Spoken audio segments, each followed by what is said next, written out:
வணக்கம் மக்களே, welcome to Narmi tax. தினம் ஒரு திருவாசகம். இன்று திருக்கோத்தும்பி சிவனோடு ஐக்கியம், பாடல் 18.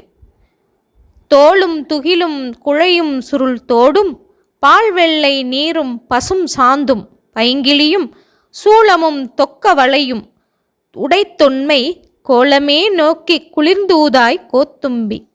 இந்த பாடலின் பொருள்: அரசவண்டே, தோளும் ஆடையும் குண்டலமும் சுருண்ட காதணியும் பால் போலும் வெண்மையாகிய திருவெண்ணீரும் பசுமையாகிய சந்தனமும் பசிய கிளியும் சூளமும் திரண்ட வளையிலும் ஆகிய இவற்றை உடைய பழமையாகிய திருக்கோலத்தையே நோக்கி மனம் குளிர்ந்து அவனுடைய மலரடியைச் சென்று ஊதுவாயாக என்று பாடுகின்றார் மாணிக்க வாசகர்.